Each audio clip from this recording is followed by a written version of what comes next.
If you had a few minutes to discuss the most important points of the law of attraction that would empower someone, what would they be as they relate to success?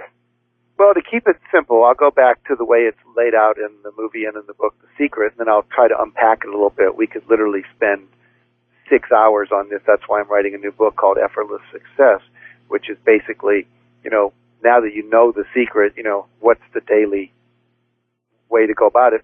And I'm going to give people at the end of this little answering this question directions to go to my website where I have a download that you can get called Your Daily Disciplines for Effortless Success, which gives you 6 daily disciplines, and everything that I'm going to say is really contained in that. But let me just very quickly go through it. The first thing is we always know we have to ask. We have to get clear, what is it we want? It's that definiteness of purpose that Napoleon Hill was talking about. It's the decide what you want, which is chapter 3 in my book.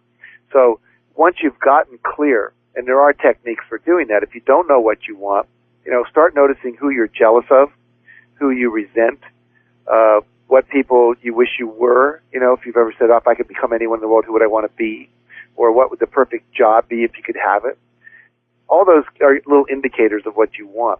Notice what you don't want, what irritates you. That's indicators. Remember, go to the other side of that T tool that we talked about, and then focus on the opposite. And the other thing I found really helpful for what do you want, getting clear, is look back on the times you were happiest in your life. One of my students, who was Miss Virginia, who I write about in my book, The Success Principles, her name's Julie Lapley, by the way, and now she's about 28. I think she was 26 when I interviewed her. She's actually teaching leadership to generals at the Pentagon. And she was at Ohio State University feeling really unfulfilled studying pre-med because she wanted to be a veterinarian. She's taken all these, biochem courses and biology classes. And she loved animals, but she was hating all this. So one day she said, when was I happiest in life? And she realized it was when she was a student leader going to state conferences on leadership. And when she was, the president of her high school class, and they were having meetings and trying to make things happen. And then when she was in college, it was when she was chaperoning high school students at these state leadership conferences, which usually took place at the state university. And so she said, I get it. I love leadership. And so she went to the university and said, can I create a course in leadership? Because there is none. Can I create a major in it? And so they said, well, what kind of classes would you take? She said, well, communication, journalism, video, history and things, so she'd understand, leaders in the past and all that. Anyway, she convinced them to let her create this first major in leadership. There's now a program there that she helped found. And the point being that she totally knew what she wanted, and she asked for it, and she got it. But how did she get there? By going back to look at when she was happiest in life, and that gave her the clues to her purpose. So once you get that, go back to what we talked about earlier, purchase orders to God, writing down what you want, creating visualizations. You can create vision boards, so you see it. Surround yourself with external images and so forth. And, keep yourself focused on what it is. Then the next step is believe. So we got ask, believe, receive. Believe means you have a positive expectation.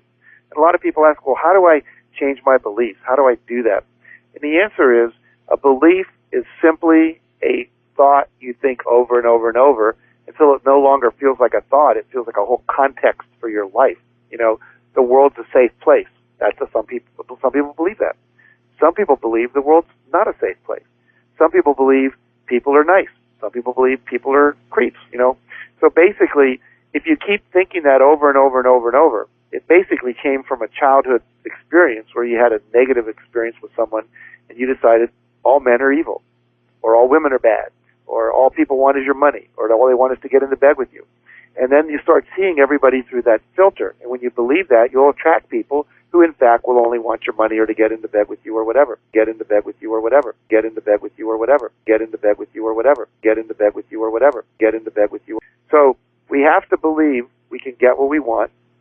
I've written a whole chapter in the book on that called... This is principle number 4, correct? Yeah. Believe it's possible, and believe it's possible for you. Okay? And so my first mentor was a man named W. Clement Stone. He was what we called an inverse paranoid. He literally believed the world was plotting to do him good. If one of his factories burned down, he would say, well, obviously we're supposed to build a better factory with the latest technology. And there was nothing that happened that he wouldn't find the good in it.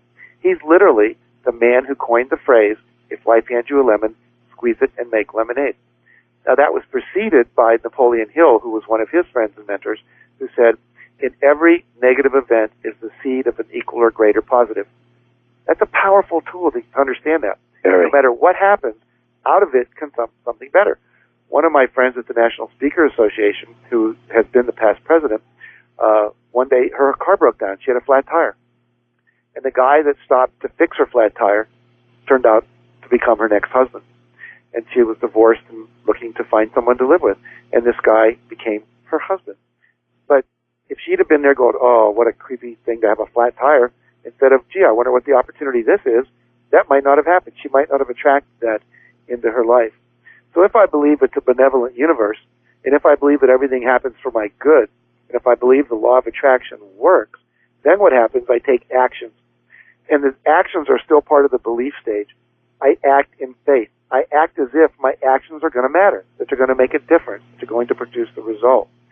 And when I do that, all these things my wife calls synchromystical, and my friend Raymond Aaron, excuse me, who's in the